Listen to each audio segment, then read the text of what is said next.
Olá, pessoal. Para quem não me conhece, meu nome é Juliane, eu sou aluna da pós-graduação e hoje eu vou ministrar a aula de pacientes pediátricos.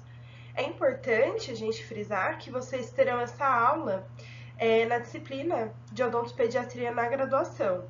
E ela será abordada num contexto mais geral, porque lá vocês terão todas as outras etapas no atendimento da criança.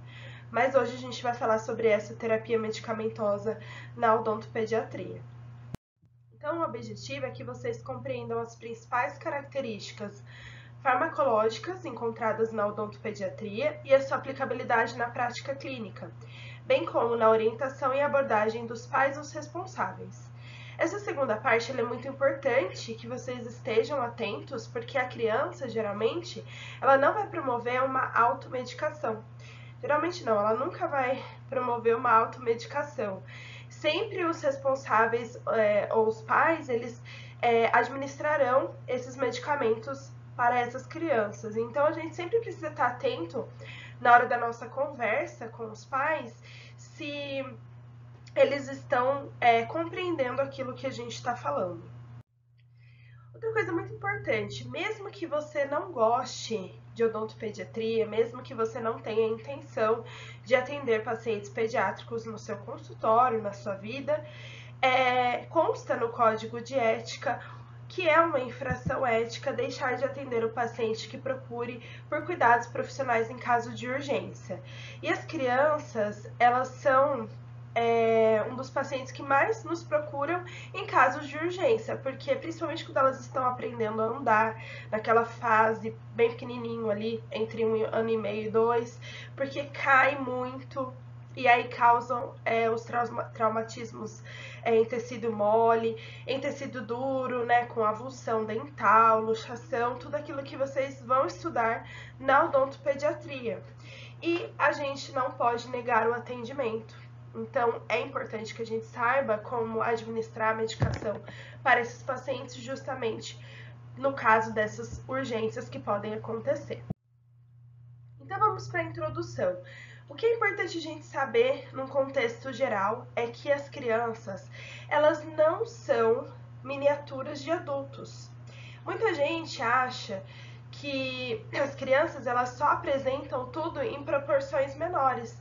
E isso não é verdade. Na verdade, a criança ela tem uma condição anatomo-funcional diferente do adulto. Então, olha só, Krelin, num estudo em 1988, ele constatou que o peso corporal aumenta em 20 vezes após o nascimento e ao nascer esse peso ele é composto em 80% de água, contra 60% na vida adulta. Ou seja, 20% dessa composição ela é totalmente diferente entre adultos e crianças. E isso nos indica já que toda a farmacocinética dos medicamentos que a gente vai utilizar vai ser diferente também nesses pacientes. Conduta clínica e psicológica. Isso é importante porque o medo ele pode ser algo subjetivo de experiências anteriores desagradáveis. Então, lá na odontopediatria, vocês vão ter uma aula de psicologia voltada, né, para a criança.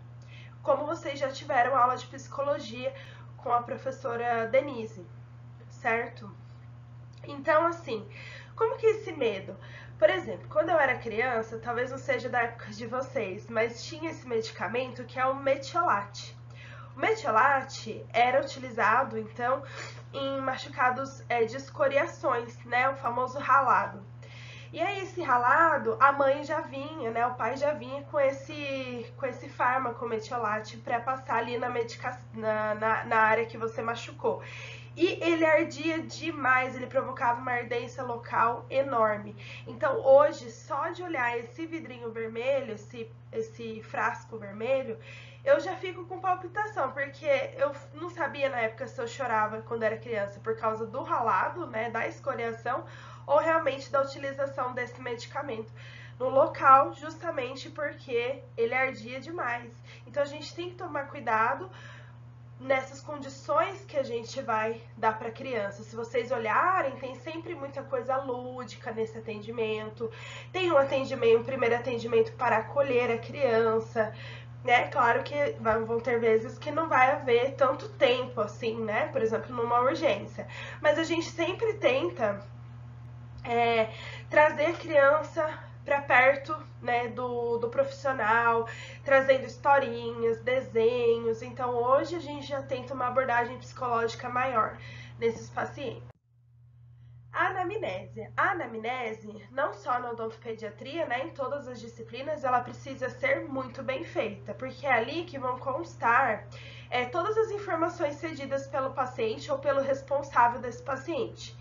E aqui tem que ser muito bem feito em relação às alergias, em relação ao peso desse paciente, porque as doses dos fármacos, elas são calculadas em função ou do peso corporal ou da superfície corporal.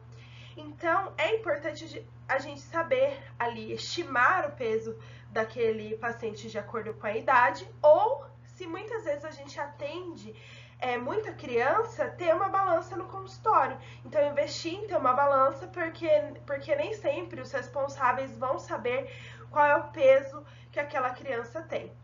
Então, uma das fórmulas que vocês podem encontrar é o peso. Para calcular o peso é utilizando a idade. Então, a idade vezes 2 mais 9. Então, aqui eu coloquei um exemplo. Uma criança que tem 7 anos, você multiplica por 2, que vai dar 14, e soma com 9, que vai dar aproximadamente 23 quilos. É óbvio que a gente precisa avaliar, né?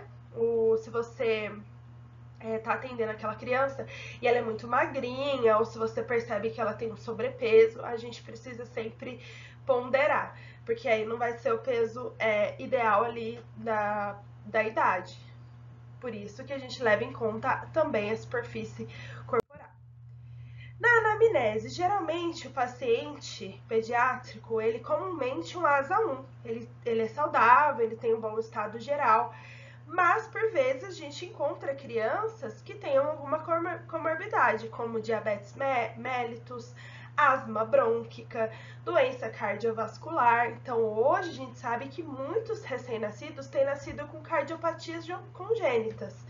E aí sempre é interessante a gente efetuar um diálogo com o pediatra.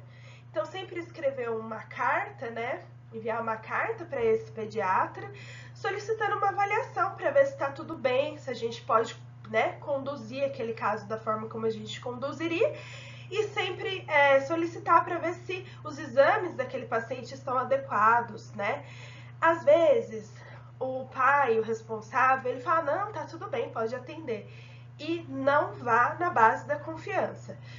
É interessante, né? Geralmente as crianças elas têm consultas periódicas com o pediatra, e em casos que essas crianças apresentam comorbidades, os pais sempre estão atentos, né? O responsável sempre está atento em levar a um profissional especialista dessa área que a criança apresenta comorbidade. Então ele já está acostumado, ou às vezes ele já vem até com a carta.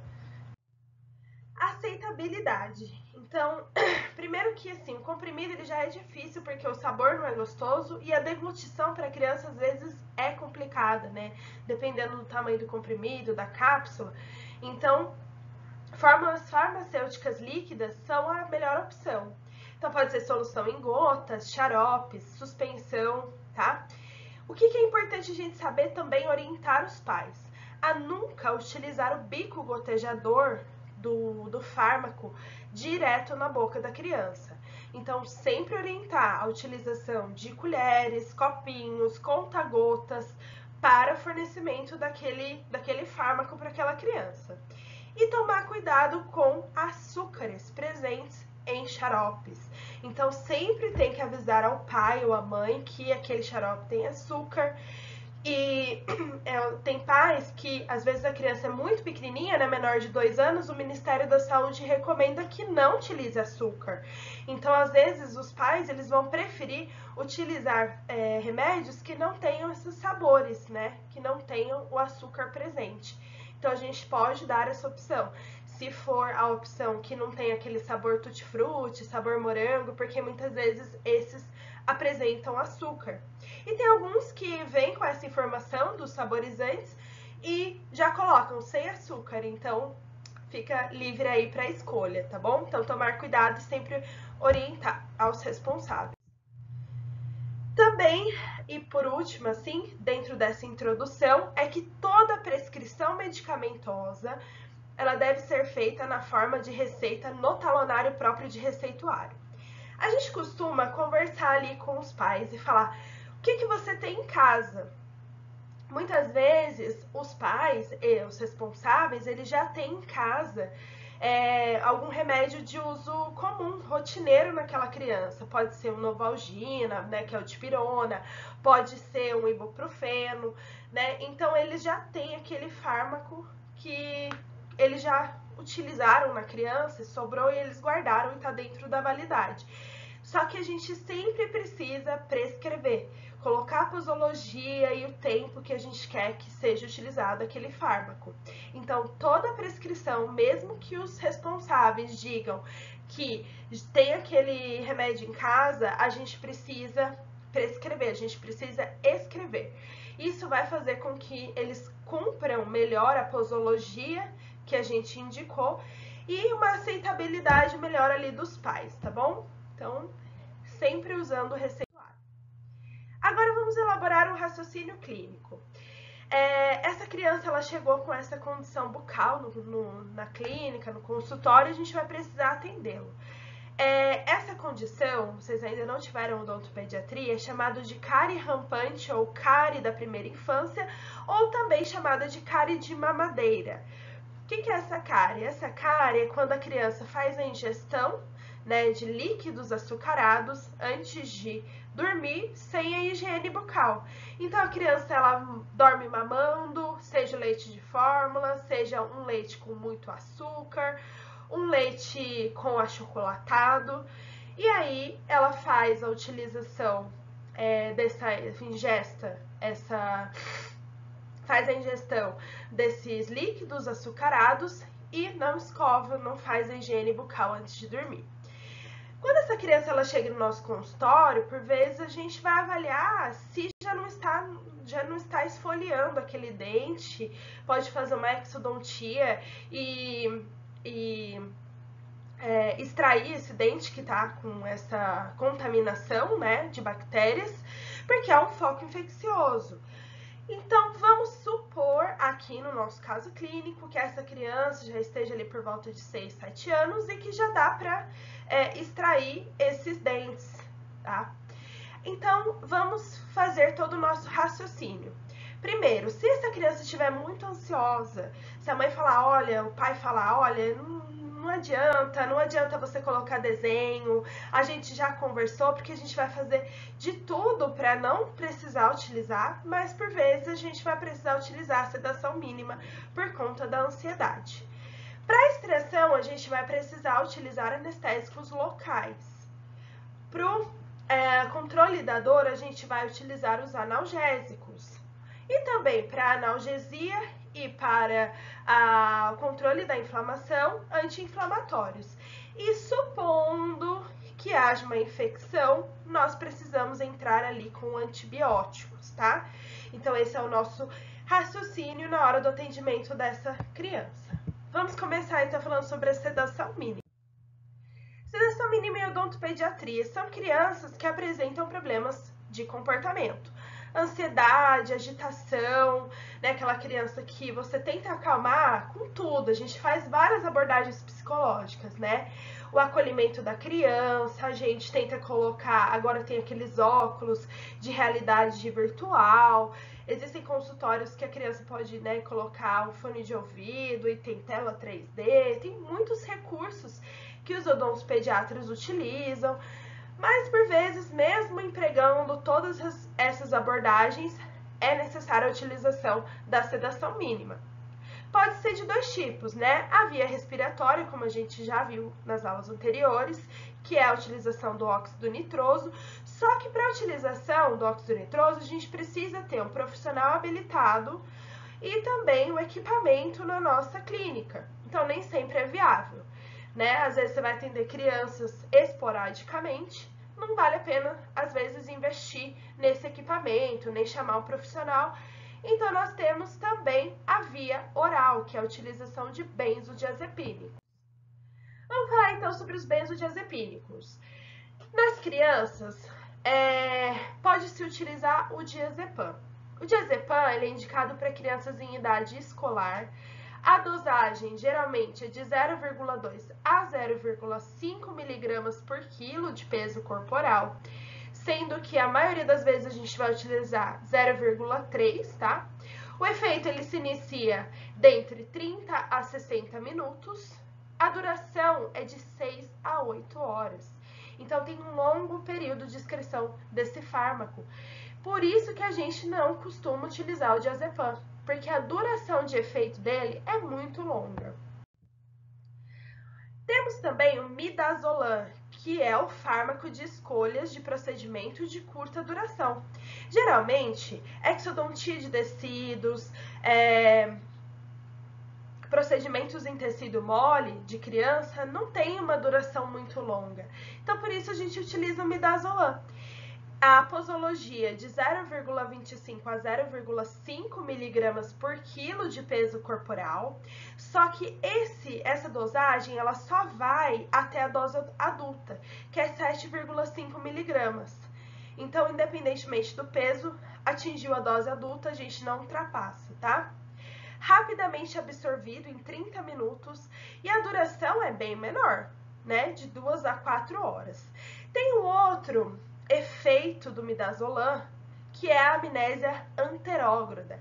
A amnésia anterógrada faz com que o paciente não se lembre do procedimento. Então, isso pra gente pode ser uma vantagem, justamente porque se o procedimento ele for traumatizante, pode causar aqueles efeitos desagradáveis, que pode causar, então, uma memória ruim, um reforço ruim para aquela criança, a amnésia anterógrada vai ser ótima para a gente. Então, o midazolam geralmente é o fármaco de escolha nesses casos. O midazolam, infelizmente, ele é vendido na forma de comprimidos. Então, para a utilização, a gente precisa macerar esse comprimido, geralmente macera o comprimido, separa metade, porque ele não vem nessa dosagem de 0,25, tá? Separa essa metade e mistura em algum líquido, pode ser refrigerante, pode ser água, só não pode ser sucos cítricos, tá bom? Tirando isso, aí você dá para a criança tomar 30 minutos ali, 40 minutos antes de iniciar o procedimento. Outro ponto importante, as crianças, elas só devem ser liberadas quando a capacidade cognitiva e motora se aproximar do normal. Por isso que é importante a gente fazer a utilização de um benzodiazepínico, que a eliminação não é tão duradoura, não é tão extensa, né, longa como o diazepam.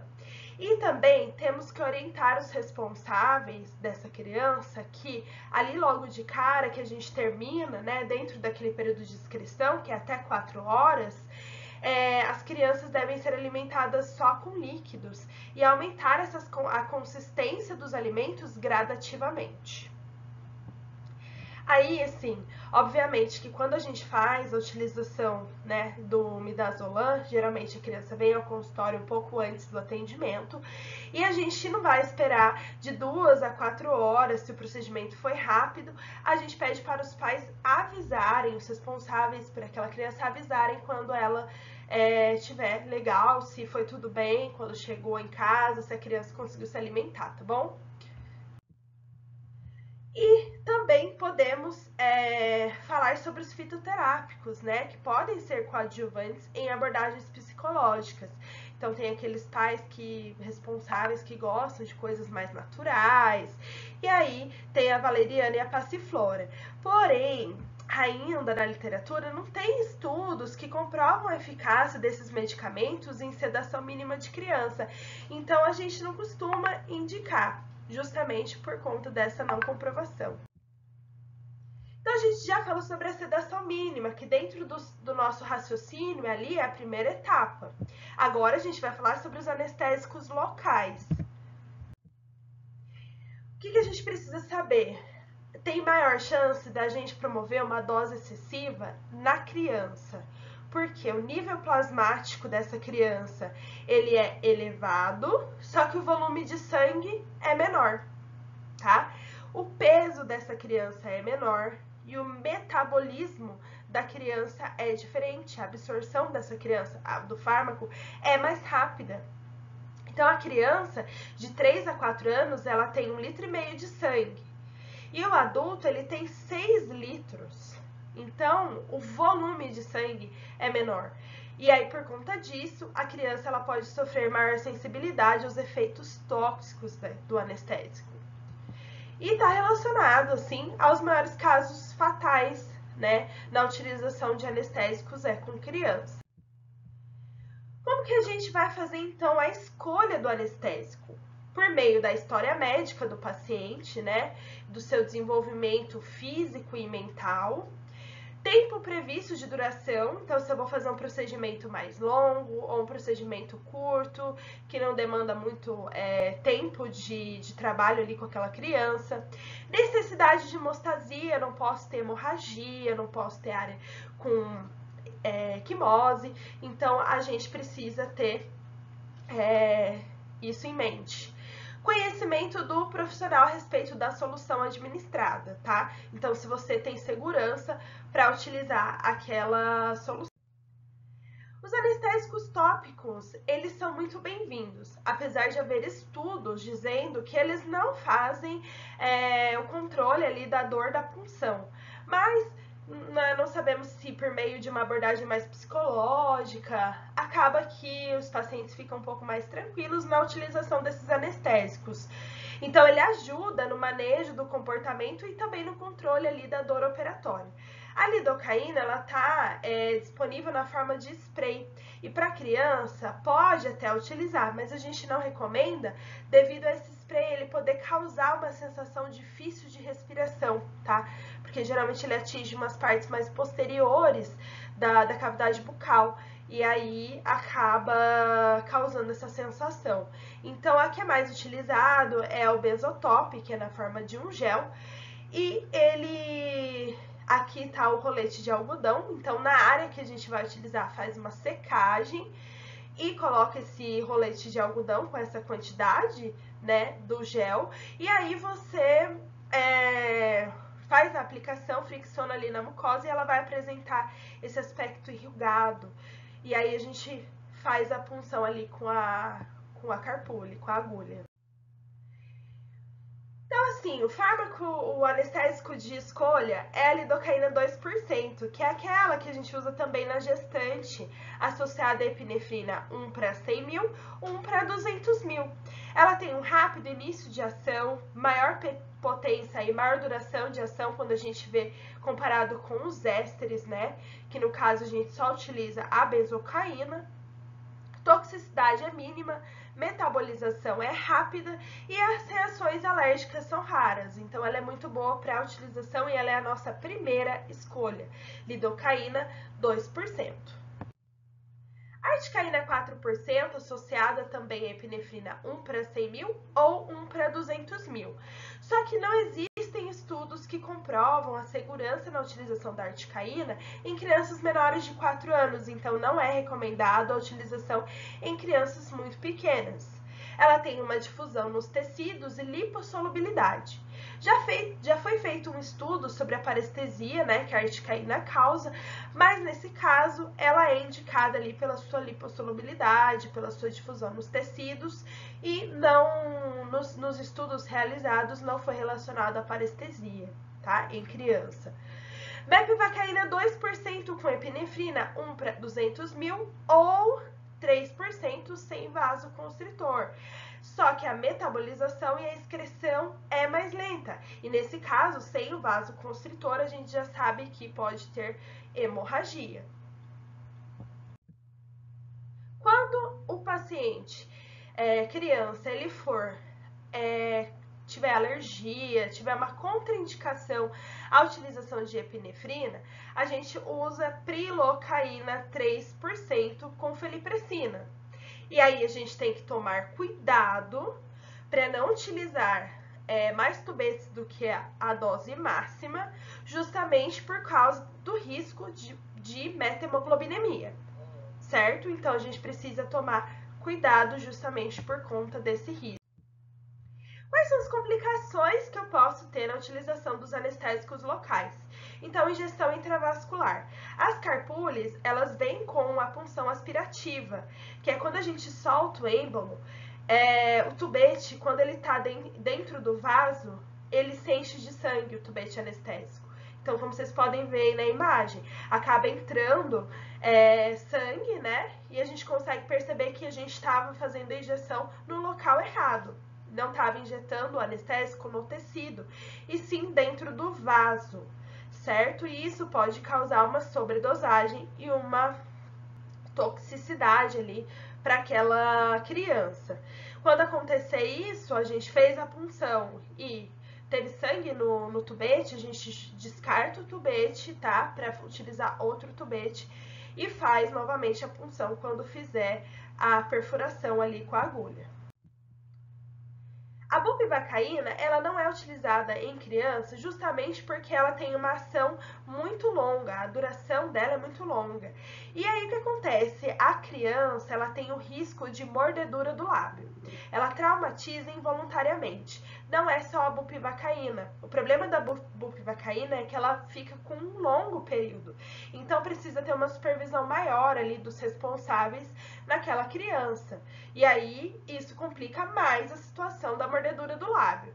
Mas os outros anestésicos também causam. Então é preciso informar aos pais e aos responsáveis que assim que aquela criança sair do consultório, eles precisam ficar de supervisão, porque a criança ela vai morder, tá? No meu ano que eu estava na graduação, nós tivemos um caso de traumatismo involuntário ali em mucosa, uma mordedura feia, muito extensa de lábio de uma criança que acabou saindo da clínica e os responsáveis não ficaram de prontidão ali olhando para não deixar morder, porque acaba sendo gostoso, a criança ela gosta de ficar mordendo ali.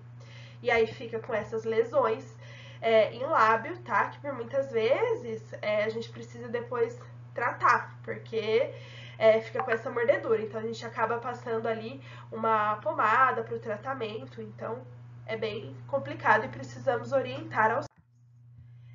Bom, a dosagem máxima ela é baseada no peso da criança. Então, durante a anamnese, os pais eles vão informar o peso e a partir daí a gente vai saber o número de tubetes de acordo com o anestésico que a gente vai utilizar. Então, olha só um exemplo. No peso de uma criança de 10 quilos, para lidocaína 2%, a gente pode utilizar um tubete, tá? Um tubete. Então, não é muito tubete, né? Comparado aos tubetes que a gente pode utilizar no adulto. Então, se você não souber o peso, a gente pode utilizar aquelas fórmulas baseadas na idade, existe a fórmula de Clark, tudo isso vocês verão também na odontopediatria, para cálculo aí do peso da criança, para fazer os cálculos matemáticos dos fármacos, tá bom? Como que a gente evita reações adversas? Então, a gente possui um bom conhecimento da solução anestésica, né? Se ela tem epinefrina, se ela tem felipressina, onde a gente vai injetar.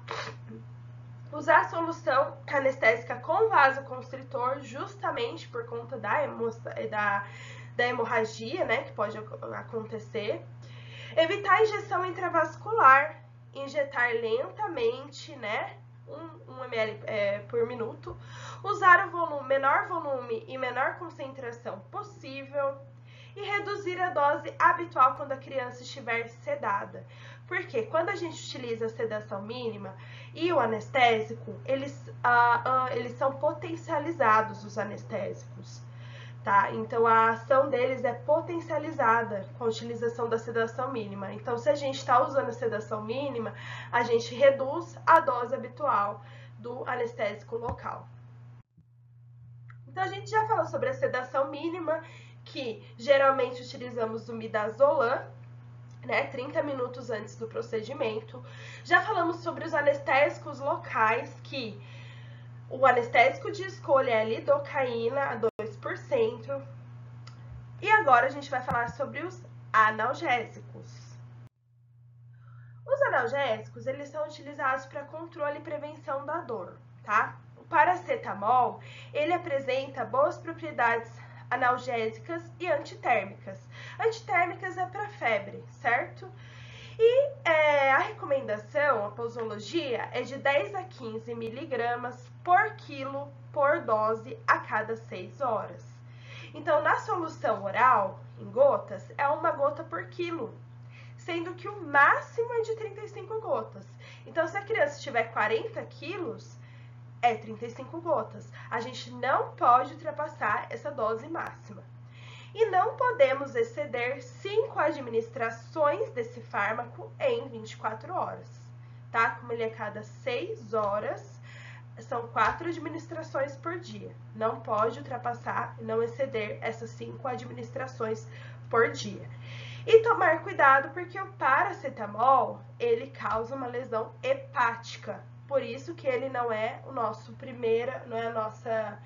primeira escolha no caso.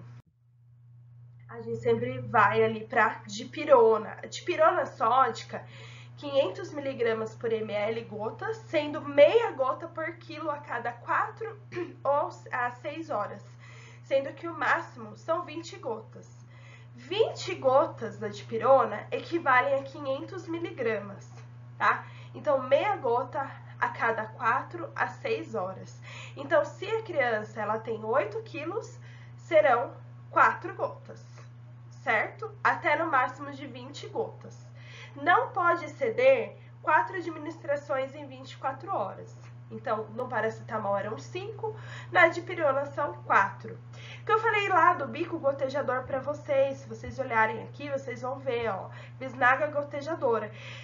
Nunca a gente recomenda os responsáveis utilizarem essa bisnaga para direto para injetar, para aplicar, né, o fármaco, o medicamento na cavidade ali bucal da criança. A gente sempre vai indicar, sempre utilizar uma colher dosadora, uma colher normal em casa, um copinho, um conta-gotas, qualquer coisa que não coloque o dispositivo inteiro, né, o frasco inteiro, na boca da criança, porque se esse frasco ele abre, vai cair uma quantidade muito grande de...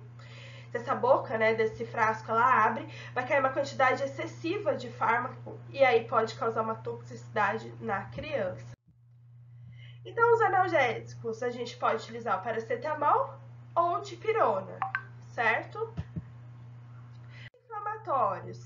Ação analgésica, então para controle da dor, antipirética para febre e ação anti-inflamatória.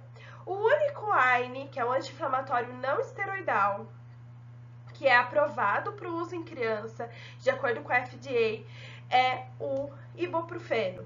O ibuprofeno ele tem duas posologias. O ibuprofeno 50 mg por ml, que no caso a gente vai utilizar 1 gota por quilo, em intervalos de 6 a 8, certo? E não exceder 40 gotas, ou o ibuprofeno 100. Não dobrou a posologia? Então, a gente tem que diminuir o número de gotas. Então, o máximo são 20 gotas. Então, 1 gota por quilo, no máximo 20 gotas. Então, ele vai ter essas duas apresentações, tá? O de 50 e o de 100. E a gente sempre orienta a não utilizar o bico gotejador. Por que os anti-inflamatórios, não esteroides assim, só ibuprofeno? Antigamente a nimesulida, ela era autorizada, só que a Anvisa contraindicou o uso em crianças menores de 12 anos porque houve relatos de 2 casos em Portugal de crianças que tiveram a síndrome de Rey, que é uma síndrome em que há o acúmulo de gordura no fígado e uma inflamação cerebral. Então, aí a Anvisa contraindicou o uso em algumas cidades, foi indicado no Sistema Único de Saúde a troca da nimesulida para ibuprofeno. E no Brasil, todo medicamento que tenha diclofenaco de sódio ou potássio, ele é contraindicado em crianças menores de 14 anos, com exceção da doença da artrite juvenil crônica, em que ele é utilizado para o tratamento dessa doença. Tá? Para o controle aí dessa doença. Agora, criança que vem no nosso consultório, a gente não vai prescrever nem diclofenaco de sódio, nem o de potássio. Estamos falando de cirurgias de dores leves a moderadas, né? Agora, em casos de cirurgias mais invasivas, como por exemplo a remoção de um dente incluso, ou de um supranumerário, ou de uma lesão muito extensa na boca daquela criança, a gente pode fazer o uso dos anti-inflamatórios esteroides, que é a betametasona ou a dexametasona. A mesma coisa do adulto, lembra que era uma dose antes da cirurgia? Aqui também será uma dose única pré-operatória. E aí a gente vai complementar com o uso do analgésico após o procedimento, após a intervenção. Qual será a posologia? Betametasona 0,5 mg por ml, a solução oral em gotas, e a gente vai utilizar a posologia na criança de 0,025 a 0,05 mg por quilo, ou seja, 1 ou 2 gotas por quilo do peso corporal, 30 minutos antes do procedimento, em uma dose única. Então, a gente falou agora sobre os anti-inflamatórios, que o único aprovado para utilização é ibuprofeno. Pode ser de 50 mg por ml ou de 100 mg por ml. O que vai mudar entre os dois, na posologia, é a quantidade de gotas máximas, né? A dose máxima dos dois, certo? Vamos falar sobre os antibióticos. Os antibióticos de escolha geralmente são os antibióticos de grupo da penicilina, que no caso, igual para os pacientes adultos, é a amoxicilina. Em casos mais graves, a gente utiliza, por exemplo, no caso de uma celulite, onde tem muitas bactérias gram-negativas, a gente faz a utilização do metronidazol associado a uma penicilina, que geralmente a escolha é a amoxicilina. Para pacientes que são alérgicos às penicilinas, o que a gente pode utilizar? Quando a infecção está no início, a eritromicina. Quando a infecção está mais evoluída, a azitromicina ou a claritromicina. Perdão. A amoxicilina e suspensão oral. A gente tem 3 posologias: 125 mg por 5 ml, 250 mg por 5 ml e 500 mg por 5 ml. Em crianças que tenham até 3 anos, a gente vai utilizar de 5 ml o de 125 mg, de 8 em 8 horas. De crianças de 3 a 12 anos, a gente vai utilizar na posologia de 250 mg, 5 ml de 8 em 8 horas, certo? E a pergunta que fica é: antibiótico estraga os dentes? Então, se chegar um paciente lá no nosso consultório com a dentição, como tá nessa foto, né, que não tá adequada, nós estamos percebendo que tem alterações aí nessa boquinha, e aí a mãe fala assim: é que ele tomou muito antibiótico e estragou o dente dele. E nós, dentistas, vamos acatar o que essa mãe tá falando? Provavelmente não, né? Existem relatos na literatura, e a gente já sabe, sobre um antibiótico que causa alteração com uma pigmentação endógena na coroa dentária e também uma redução no crescimento ósseo da criança, que é a tetraciclina. E a tetraciclina ela já não é mais indicada nem para gestantes, tá? Ela é proibida porque ela é teratogênica e também não é utilizada em crianças em que tem a formação da dentição. Então, até os 7, 8 anos é contraindicado ali em crianças, tá? E a tetraciclina não é o fármaco de primeira escolha. E aí a gente sabe que naquele caso é realmente a cárie da primeira infância, né?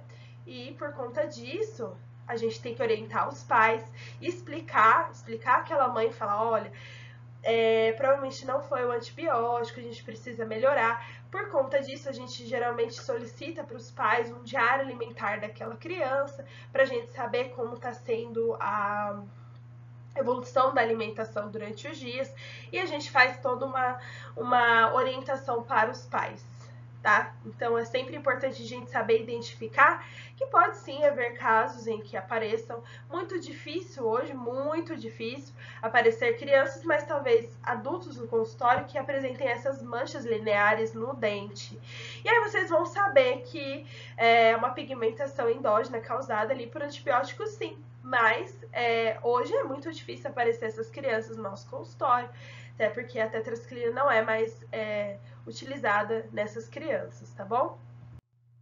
Aqui eu deixei uma tabela para que vocês consigam assimilar um pouco mais o conteúdo. Eu acho que é bastante coisa que hoje vocês aprenderam, que vão ter que administrar aí durante a vida clínica de vocês. Então eu deixei essa tabela para que tenha essa ajuda, né, numa colinha ali, para que na hora da clínica vocês consigam olhar, saber o que vai ser escolhido, o que vocês podem utilizar na criança. Aqui estão as referências que eu utilizei, tá? Então, os livros de odontopediatria, o Guedes Pinto, que é bem famoso, manual de anestesia local, então todas essas informações, mas a maioria das informações foram tiradas ali do Terapêutica Medicamentosa em Odontologia, do Eduardo Dias de Andrade, certo? E fico à disposição para qualquer dúvida aí de vocês.